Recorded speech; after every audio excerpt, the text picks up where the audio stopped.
집에 들어가시니 무리가 다시 모임으로 식사할 겨를도 없는지라. 예수의 친족들이 듣고 그를 붙들러 나오니 이는 그가 미쳤다 하밀러라.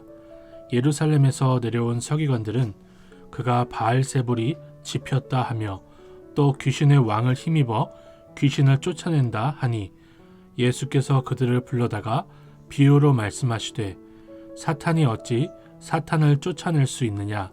또 만일 나라가 스스로 분쟁하면 그 나라가 설 수 없고 만일 집이 스스로 분쟁하면 그 집이 설 수 없고 만일 사탄이 자기를 거슬러 일어나 분쟁하면 설 수 없고 망하느니라.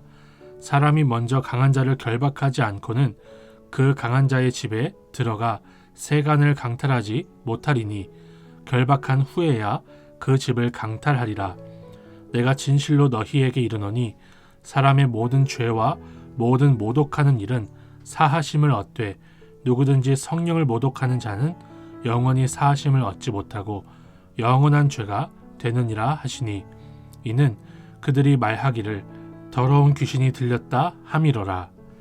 그때 예수의 어머니와 동생들이 와서 밖에 서서 사람을 보내어 예수를 부르니 무리가 예수를 둘러 앉았다가 여짜오되 보소서 당신의 어머니와 동생들과 너희들이 밖에서 찾나이다.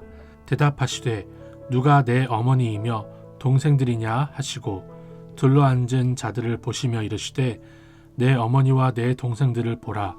누구든지 하나님의 뜻대로 행하는 자가 내 형제요 자매요 어머니니라. 오늘 본문에서 우리는 성령의 역사를 귀신의 역사로 이야기하고 있는 예루살렘에서 내려온 서기관들을 볼 수가 있습니다. 제가 지난 영상에서 말씀드렸듯이 이 더러운 영과 성령은 똑같이 푸뉴마입니다. 푸뉴마 그리고 푸뉴마입니다. 똑같이 영인데 성령은 거룩한 영이라고 되어 있고 귀신은 더러운 영이라고 되어 있는 것입니다. 이렇게 귀신이라는 단어는 성령과 구별되기 위해서 아주 큰 차이를 두기 위해서 확 와닿게 귀신이라고 번역해서 놓은 것이죠. 그러니까 죽은 사람의 영혼이 아니라 사탄의 부하들이라고 할 수 있습니다. 여기서 귀신의 왕이라고 되어 있는데 이 번역은 마귀를 번역한 겁니다. 그리고 예수님께서 사탄이라고 또 얘기를 하시죠. 성경에 보면 마귀와 사탄은 계속해서 교차적으로 사용되고 있어서 마귀 사탄이 대장이고 그 부하들인 더러운 귀신들이 있다라는 것을 우리가 성경 곳곳에서 찾아볼 수가 있습니다. 그리고 성령에 이끌려서 마귀에게 시험 받으시고 사탄에게 시험 받으셨다라고 신약 성경에 분명하게 나와 있고요. 그 시험에서 예수님께서 마귀 사탄을 이기시고 강한 자를 먼저 결박하신 이후에 그 세간을 강탈하는 예수님을 우리가 볼 수가 있는 것이죠.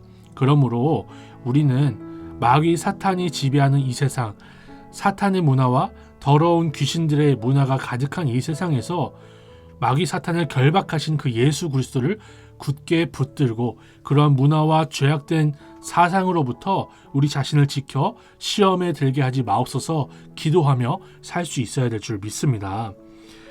저는 또 세 부류의 등장인물들을 각각 살펴보았습니다. 먼저는 예수의 친족들, 그리고 예루살렘에서 내려온 서기관들, 그리고 예수의 어머니와 남동생, 여동생들이 등장을 하는데요. 예수님의 친족들과 예수님의 어머니와 동생들은 예수님의 혈육입니다. 혈육인데도 예수님을 알지 못합니다. 예수님이 미쳤다라고 얘기를 하고 그래서 예수님을 잡으러 오는 거예요.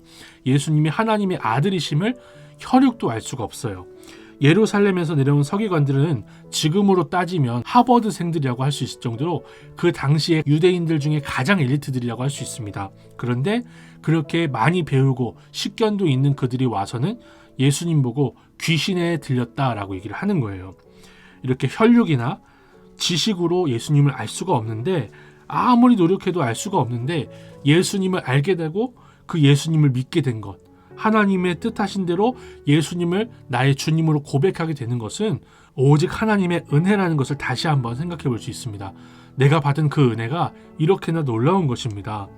그래서 우리는 예수님을 믿게 된 것만으로도 우리가 받을 상급을 다 받았다 할 수가 있는 거예요. 제가 너무나 감동을 받은 말씀인데요.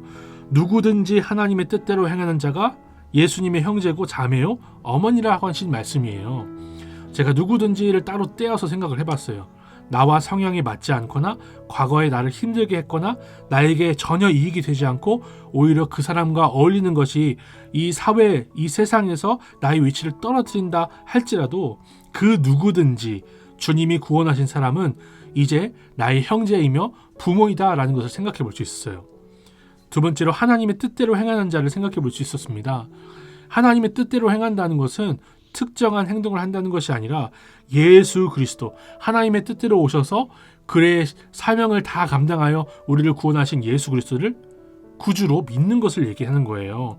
그러므로 우리는 예수 그리스도 안에서, 교회 안에서 하나님의 뜻대로 예수 그리스도를 나의 구주로 믿는 사람이라면 누구든지 사랑할 수 있고 누구든지 사랑으로 섬길 수 있다는 것을 생각해 볼 수 있습니다. 그러므로 사랑하는 우리 교회는 예수 그리스도 안에서 한 형제요, 자매요, 가족이 되었습니다. 더 사랑하고 우리가 만날 수 없을 때 더 위하여 서로를 위해서 기도해 줄 수 있기를 간절히 소망하며 큐티를 해볼 수 있었습니다. 하나님 아버지, 예루살렘에서 내려온 서기관도 모르고 예수님의 친족들과 가족들까지도 심지어 어머니도 알 수 없었던 하나님의 아들을 우리가 알아보고 믿게 하시니 감사드립니다. 우리에게 분별력을 주셔서 성령의 역사와 더러운 귀신의 역사를 분별하게 하시고 오직 예수님께 영광이 되며 하나님께 영광이 되는 삶을 살게 하옵소서. 예수 그리스도 안에서 가족된 사랑하는 지체들을 우리가 서로 사랑하며 보듬으며 위하여 기도할 수 있는 한 주간 되게 하옵소서. 예수님의 이름으로 기도드립니다. 아멘.